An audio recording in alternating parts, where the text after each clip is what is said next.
Mambo, nina magnet hapa. Kuna hili swali ambalo watu huwa wanajiuliza sana. Mtu anasema, je, nisipowasiliana naye si ndio atanisahau kabisa?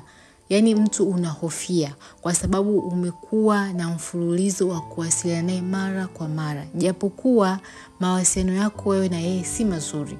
Kwamba wewe unajitahidi sana lakini mwenzako yeye hayupo. Au wewe unajituma sana kumwonyesha upendo lakini yeye haonyeshi. Na si kwamba hajui. Anajua kabisa kwamba huyu mtu nampa upendo kiasi hiki. Hata wewe mwenyewe kuna watu ambao wanakupenda, wanakuhitaji kwenye maisha yako, kwenye maisha yao, lakini kuna namna unawajibu. Kuna namna hutaki kuweka ukaribu nao sana. Kwa maana unajua kabisa kwamba huyu mtu ananipenda lakini mimi sitaki anipende kiasi hicho. Unakuwa unaweka mipaka fulani.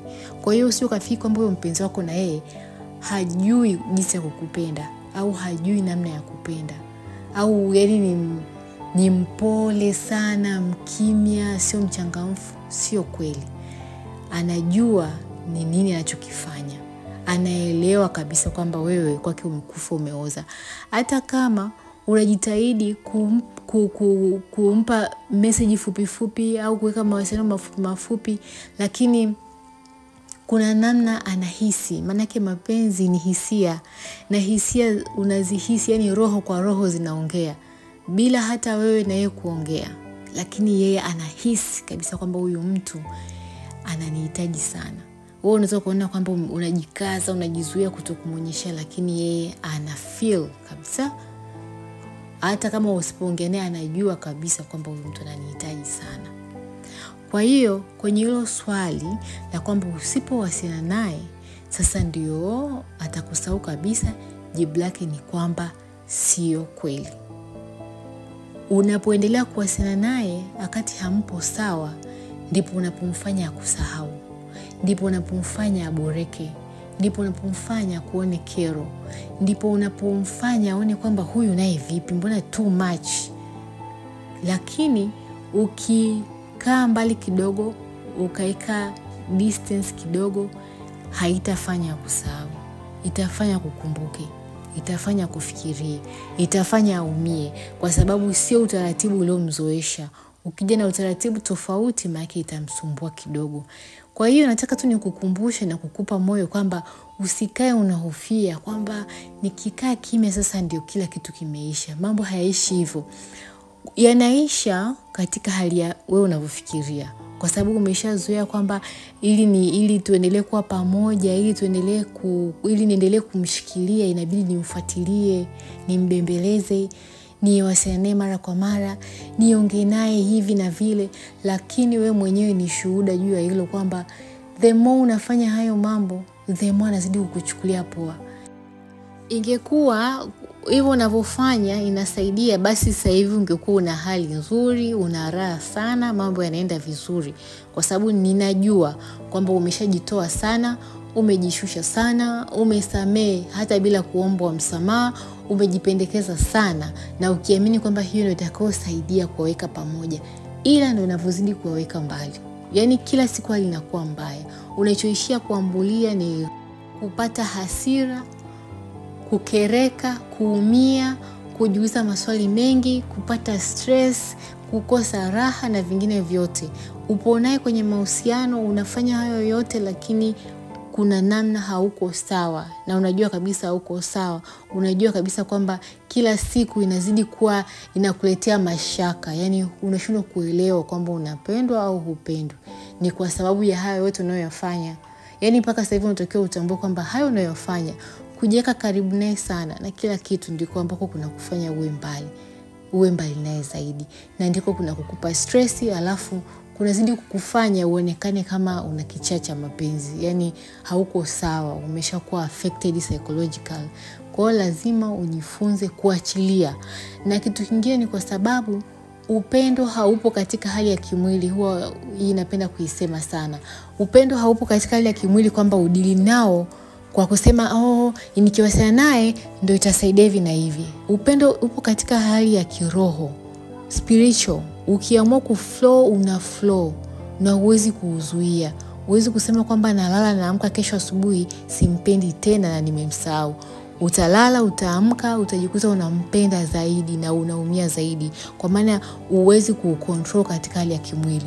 Kwa hata jinsi unavyofanya kazi, upendo haufanyi kazi kama hivyo ambavyo unafikiria kwamba nisipowasiliana naye na yeye ndio itakuwa basi. Haufanyi kazi kwa staili hiyo. Upendo unafanya kazi vizuri sana wewe ukiwa umetulia, ukiwa huna stress wala huhangaiki chochote. Relax, tulia, jiweke wewe sawa, afu uone jinsi upendo unavyofanya kazi, jinsi upendo wenyewe utakavyoenda na kujiconnect, jinsi upendo utakaposambaa na kutafuta sehemu nzuri kwa ajili yako ya kutulia, jinsi upendo utakavyokuletea watu ghafla ambao hata utegemei kwenye maisha yako. Kwa hiyo jitahidi sana kujiamini, manake kama una imani maana ni kwamba hujiamini. Huamini kama wewe ni mzuri, huamini kama unapendwa, huamini kama unapendeka, huamini kwamba una thamani. Yaani huamini kwamba mambo yanaweza katokea mazuri kwa ajili yako. Unachoamini ni kwamba lazima upambanie, lazima uhangaike, utume message, uwasiliane, upambane kweli kweli ndio upate mapenzi. Ukishafanya hivyo maana hujiamini. Yaani huamini kwenye ule upendo wako ulionao ndani kwamba unaweza flow wenyewe na kurekebisha mambo yako vizuri. Ndio maana unataka kutumia nguvu, unatumia pressure ya kimwili. Yaani wewe kama wewe busy kwenda kumfuata mtu yuko wapi, uongee naye, kumbembeleza, kulia, kuhangaika, kufanya hivi na hivi. Na hizo pressure zote hazisaidii, maana yake upendo hauko hivyo. Sana sana kitakachotokea ni kwamba mtu anaweza kukuonea huruma. Ukienda ukamlilia, tumetoka mbali unanifanyia hivi na nini, atakuonea huruma au atajisikia tu aibu, atakupooza kwa muda huo kwamba sorry, mambo hayajirudi tena na nini. Mkakaa sawa kwa muda huo.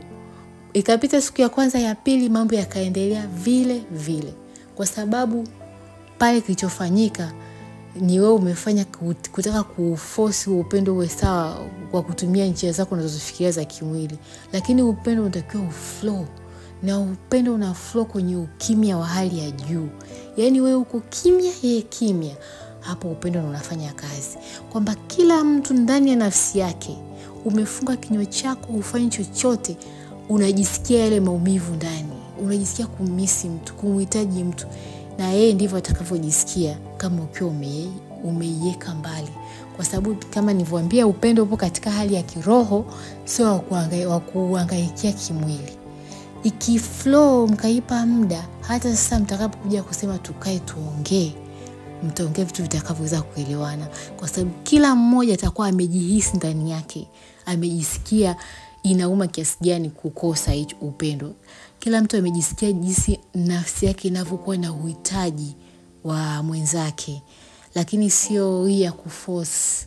Wakati mwenzako hataki una force, hiyo itakuletea maumivu zaidi. Kwa hiyo na kusisitizia kukumbuka kujiweka mbali, upate muda kidogo wa kujisikiza nafsi yako inatakaje, kujisikia kwamba unapenda kiasi gani, kujipongeza kwa kwamba kwa kujitambua kwamba wewe una uwezo wa kumpenda mtu kiasi hicho, lakini na yeye kumpa nafasi akumisi. Maana wewe ndio unayemmiss kila siku, wewe ndio unaonekana unamhitaji sana, wewe ndio una kielele hicho. Yeye mwenzako humpi nafasi, na kumpa nafasi ili akumisi inabidi ukae mbali, yani usiwepo kwenye maisha yake, aweze kuhisi maisha bila wewe anakuwaje. Hivyo na kusisitizia kujiamini. Jiamini kwamba wewe uko sawa, uko vizuri, unavutia, una mvuto wa ajabu, kwamba hapo jinsi ulivyo, hata bila kuhangaika kutuma message, bila kuhangaika kumfuatilia mtu yuko wapi, bila kuhangaika kumbembeleza mtu, anaweza huyo mtu huko kwa aliko akakutafuta, au akaja nyumbani, akarudi, akajipendekeza tena kwako. Inaanza na wewe kujiamini. Neno imani na kujiamini vinaenda sambamba. Huwezi kuwa na imani kama hujiamini. Lazima ujiamini, ujiweke juu sana ili uweze kuyavuta mambo mazuri yaje kwenye maisha yako. Vitu vizuri huwa vinafuata watu wenye fikra nzuri vitu vizuri vinafuata watu wenye hisia nzuri, manake ni watu wanaojiamini. Kama ukiwa unawaza mabaya, hujiamini, una hofu, unaogopa, manake hivyo ndio vitakavyokufuata. Kwa hiyo kila wakati kumbuka na simamia hilo kwenye maisha yako kwamba wewe ili uweze kufika unapopataka inabidi uwe na fikra nzuri na ujiamini. Umeshaishi kwenye hofu, kwenye kuogopa, kwenye kupambania, umeona matokeo yake yamekufikisha hapo. Kwa hiyo sasa jifunze kufanya kinyume cha yote ambayo umekuwa ukiyafanya, uone itatokea nini. Basi kama huja subscribe channel yangu, subscribe, like, weka comment yako hapo, alafu gusa kengele ili nitakapo post tena uwe wa kwanza kusikiliza. Ciao.